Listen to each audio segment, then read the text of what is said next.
வாழ்வது நமக்கான புரட்சிகரமான சிந்தனைக்கு ஒரு பாடல். மீண்டும் பிறக்க போவதில்லை இந்த வாழ்க்கை வாழ்வதற்கே.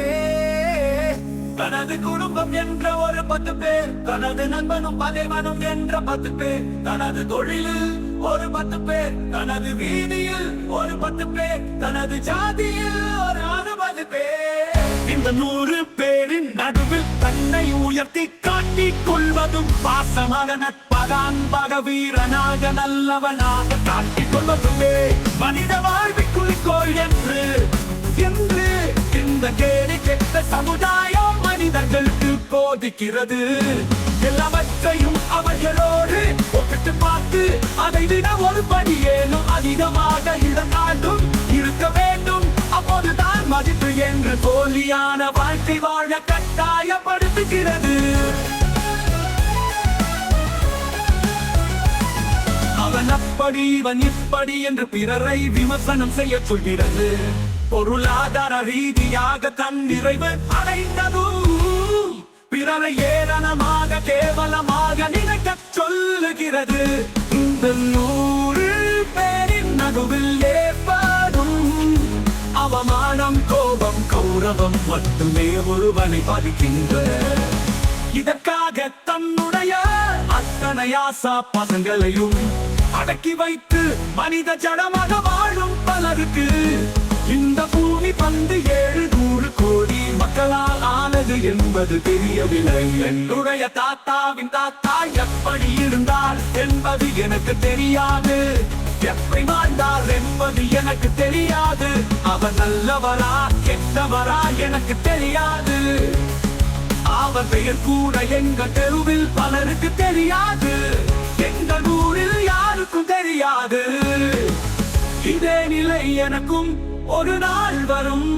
நான் இந்த பூமியில் வாழ்ந்ததற்கான அடையாளம் அத்தனையும் கால ஓட்டத்தில் மறையும்.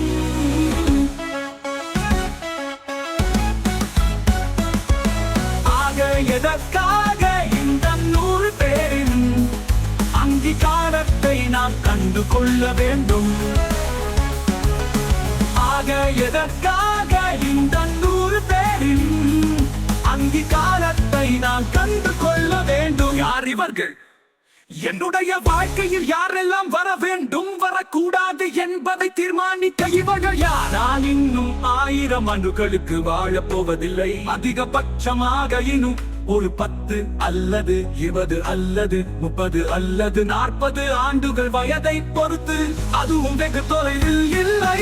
சார்பாமும் ஒரு நாள் அழியும். மனித வாழ்க்கை அற்புதமானது, அழகானது.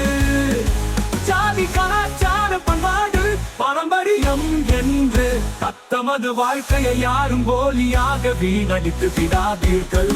வாழ்க்கை ஒரு முறைதான், ஒரே ஒரு முறைதான். தோற்ற பரவாயில்லை, ஆனால் பங்கெடுக்காமலேயே அழித்து விடாதீர்கள். தாத்தாவின் தாத்தாவை பார்க்கவில்லை, பேரனின் பேரனை பார்க்க போவதில்லை. இதுதான் வாழ்க்கை. இப்பாடலை கேட்டு பெருமிதம் கொள்க, சிந்தியுங்கள், மற்றவர்களுக்கும் பகிருங்கள். எனது தொடர்பு 9843680798 என்றும் அன்புடன் பாஸ்டர் டி. சாந்தகுமார், பெரிய குளம், தேனி மாவட்டம்.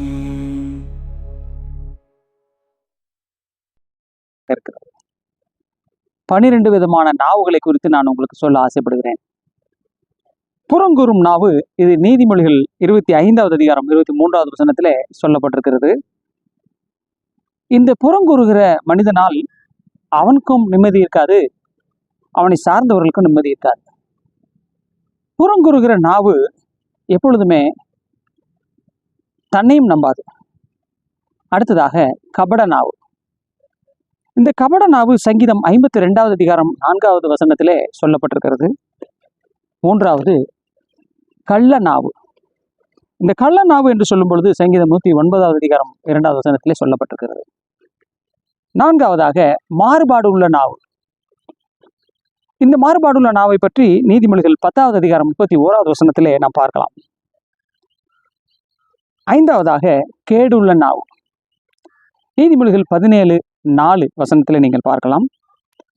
6வதாக புரட்டு நாவு. நீதிமொழிகள் 17வது அதிகாரம் 20வது வசனத்தில் நீங்கள் பார்க்கலாம். 7வதாக மந்த நாவு. இந்த மந்த நாவு எங்க இருக்குன்னு பார்த்தீங்கன்னா யாத்ராகமும் 4வது அதிகாரம் 10வது வசனத்தில் சொல்லப்பட்டிருக்குது. செப்பன்யா 3வது அதிகாரம் 13வது வசனத்தில் நீங்கள் வாசிக்கும் பொழுது வஞ்சக நாவு என்று சொல்லப்பட்டிருக்கிறது. நீதிமொழிகள் 25:15 நீங்கள் பார்க்கும் பொழுது இனிய நாவு என்று சொல்லப்பட்டிருக்கிறது. நீதிமொழிகள் 21:6 நீங்கள் வாசிக்கும் பொழுது பொய் நாவை குறித்து அங்கே சொல்லப்பட்டிருக்கிறது. சங்கீதம் 140:11 நீங்கள் பார்த்தால் பொல்லாத நாவு என்று சொல்லப்பட்டிருக்கிறது. என்ன கருமையானவர்களே, ஆரோக்கியமான நாவு என்று ஒன்று இருக்கிறது. அந்த நாவு தான் நமக்கு இருக்கணும். நீதிமொழிகள் 15:4 சொல்லப்பட்டிருக்கிறது. அது மட்டுமல்ல, தன் நாவை காக்கிறவன் தன் ஆத்மாவை இடுக்கண்களுக்கு விலக்கி காத்துக்கொள்கிறான் என்று நீதிமொழிகள் 21:33 சொல்லப்பட்டிருக்கிறது. ஸோ நம்ம நாவை காப்பாற்றுக்கோம்.